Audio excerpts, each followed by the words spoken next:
to my channel. Now we take in our discussion SA 620, which is revised on 1/4/2010. 1/4/2010. Actually, there is we use the work of auditor's expert, and in 500 we use the work of management's expert. Management appoint the expert for the preparation of the financial statement, and auditor appoint the expert for obtain sufficient appropriate audit evidences for any particular assertion level, for any particular account balance, or for any particular transaction, for any particular disclosure. Okay, auditor take the help of the expert. Okay, here final responsibility is of auditor only. There is no any division of responsibility. Okay, there is no need to refer the name of the expert in his auditor report if auditor give the unmodified opinion, but auditor can refer the name of the auditor's expert when he provide the modified opinion for clarify the modification, for clarify the reasons of the modifications. Okay, then responsibility is not reduced, na? We already says that. Then matters where auditor can use the expert work. I give a memory trick for this. What matters we considered here is valuation, oil and gas reserves, insurance, contract interpretation, law interpretation, environmental and site cleanup, and tax compliances. Memory trick is voice text. V for valuation. Valuation can be for intangible assets, can be for tangible assets. Whenever there is business combination, then all the assets, liabilities, goodwill, this all is revalued, and we can take the valuation of financial instrument, valuation of art, jewelry, and antiques. This all things is valued by the valuer. You know what, in 247 chapter number 17, registered valuer of Companies Act 2013, we are also a registered valuer. Registered valuer is the person who obtained the degree from that institute. Okay, so there is a registered valuer appointed by the auditor for valuation of any assets, liabilities, tangible, intangible asset, any type of assets, or art, jewelry, any other things. Okay, first is valuation purpose. For valuation purpose, auditor take the help of the expert. Then second is one more thing here. Auditor cannot take any expert in the field of the accounts and audit. Okay, other than account, the expert is those persons who has expertise in the field other than accounts and audit. Okay, so because obviously in audit and in accounts we are expert now, so we help the expert, we can take the help of the expert in the field other than audit and accounts. Okay, we can take help of the expert in the estimation of oil and gas reserves. I for insurance contract. In insurance contract there is the pension plan, employees benefit plan. We take help the actuary. We take the help of the actuary. Okay, because the actuarial calculation is done by that person only. We haven't as much knowledge in this field now. Then there is contract interpretation. You can take the help of the lawyer, advocate. Okay, so for the C for contracts and laws and regulations, where the interpretation of the law is required. If there is any pending law, legal pending proceedings on the entity, and we want to know about the results of the legal proceedings which is pending on the entity, what the probable results here, so we can take the help of the legal expert. Then E for environmental and site cleanup cost.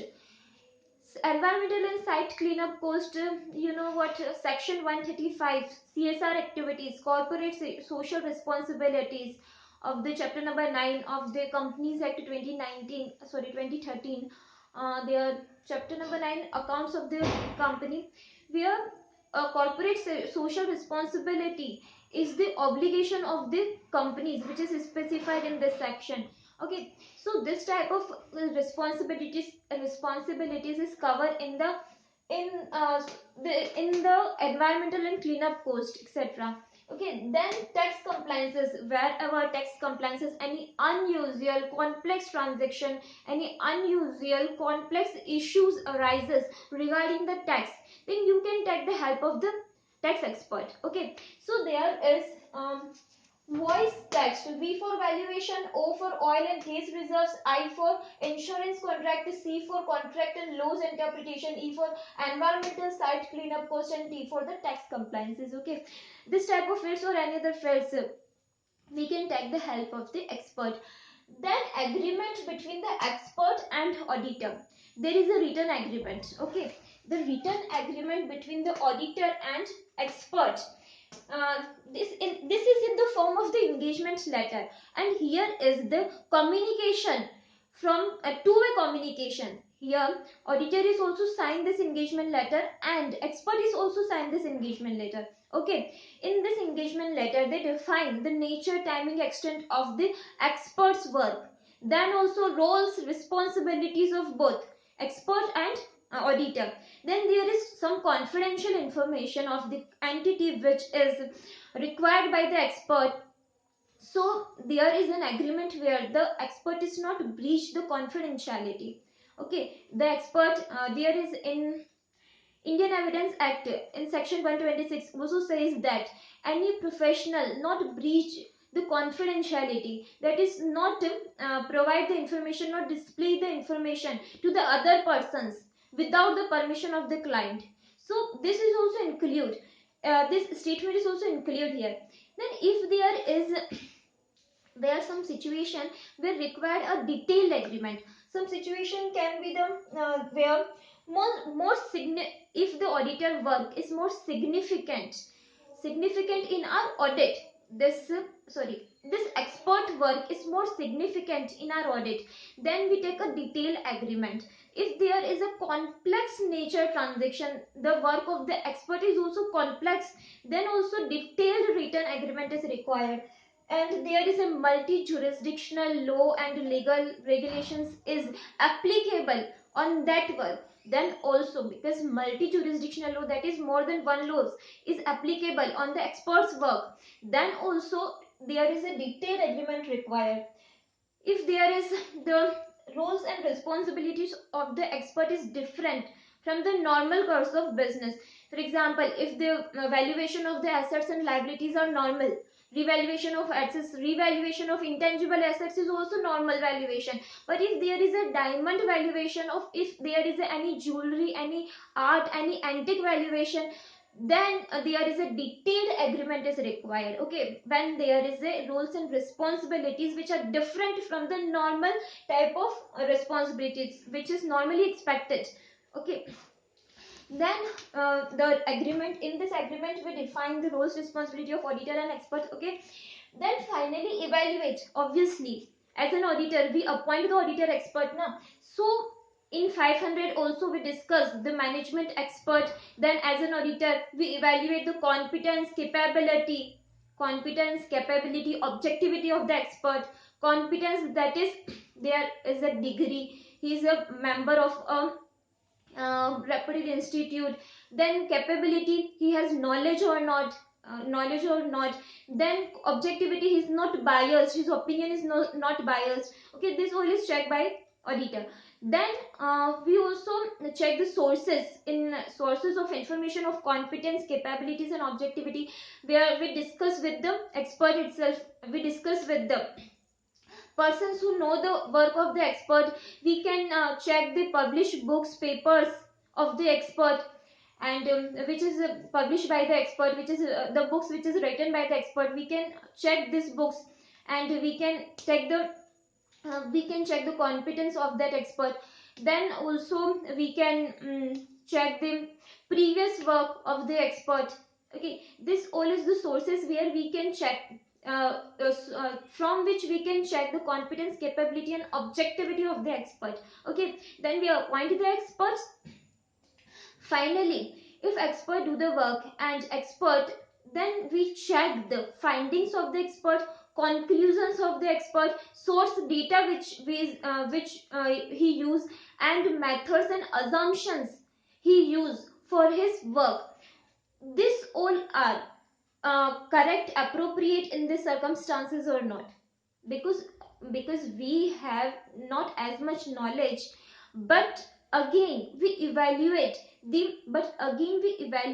his findings, his conclusions, his source data, at least his assumptions, methods is appropriate in our entity circumstances or not. Okay, for this purpose, for the evaluation of the findings, conclusions, methods, estimations, conclusions, source data, we check they are complete, they are accurate, they are reasonable, relevant, consistent with the other audit evidences.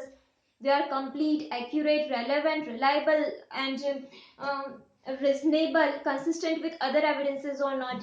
For example, if we take the help of the expert in the field of the pension plan, he checked the pension plan, he take estimation of the maturity age is 70 years. This 70 years is as per the Insurance Act, but in our entity, generally employees are retired and employees' pension plan is matured after the 65 years age. So we can check their estimations. Okay, now for example, he typed the source data of the previous year or previous average of last 3 previous years. So we can check this assumptions which is adopted by him, estimation which is adopted by him, source data which is tagged by him for his work is appropriate or not. Okay, this will be checked as an auditor. Then finally we can discuss with the management, we can discuss this matter with the expert itself. And if we haven't as much knowledge, as much experience in this field, so we can take the help of the other expert. We can discuss this matter with other expert also. Okay, then if we can review his working papers and obviously we review his report. Okay, then if we are not satisfied with the work of the expert, then what we do, we can agree, we can take an agreement with that expert that you do more work, you do further work.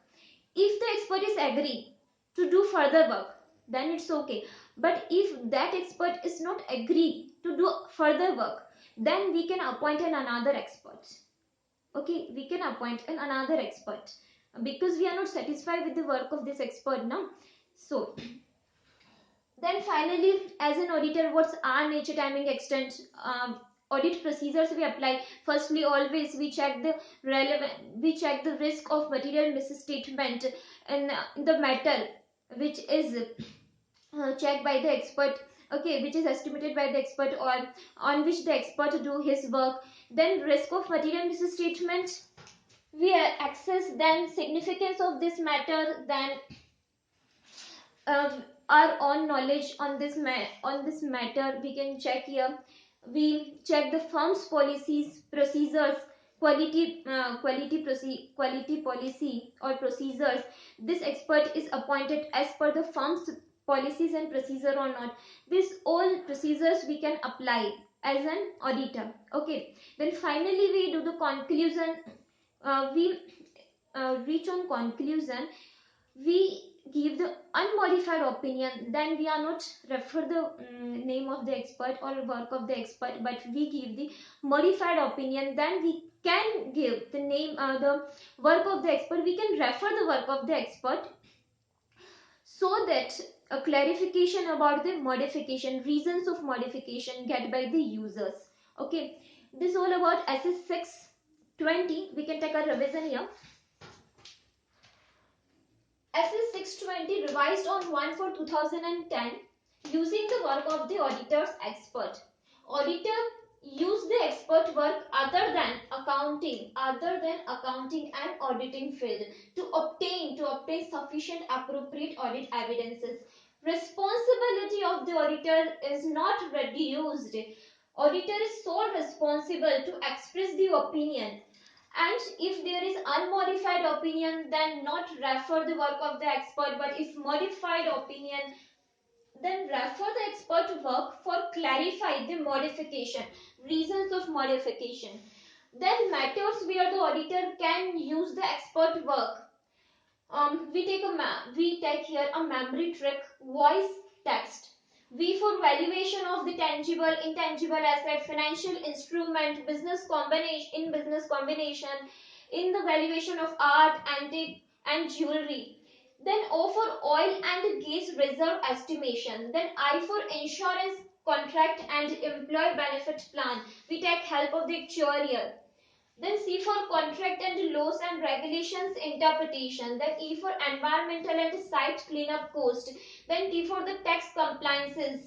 Tax compliances issues which is complex and unusual issues. Then agreement with the auditor expert. There is a two-way communication which is in the form of the engagement letter. In writing, nature, scope and objective of the expert is defined in this letter. Roles and responsibility of both experts and auditor is defined here. If there is any confidentiality requirement also defined in this letter, then detailed agreement required where the work of the expert is more significant in our audits. If the work is complex in nature, there is multi-jurisdictional law and regulation applicable on this work, and different roles and responsibilities which is normally expected by the expert. Then evaluate the competence, capability and objectivity of the expert as per SA 500 which we already discussed in 500. Competence, degree, capability, knowledge, objectivity, not biased, we check here. Discuss with them, discuss with them discuss with expert, discuss with other persons who know the expert, publish book we check, then we check prior work, this all is check here, okay. Then finding and conclusions, evaluate the adequacy of the expert work, what he finding, conclusion, significance, methods and assumptions he used, then source data he used, we should evaluate the reasonable and relevance of this findings, conclusions, source data, significant, methods, reasonable, relevant, complete, accurate and consistent with the other evidences or not. Okay, for this purpose we discuss, for this evaluation we discuss with experts, with management, with other experts and review the work paper and report of the expert. Then finally for this purpose, okay, we discuss if we are not satisfied with the work of the expert, then we take another agreement to do further work.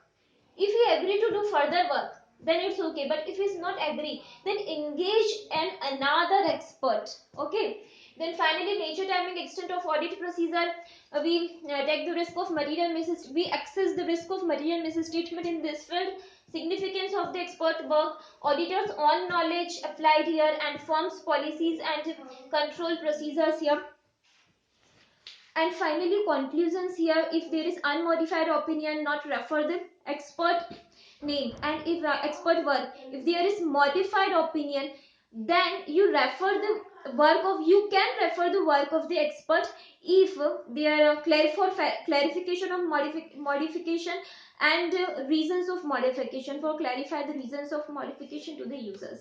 Thank you very much.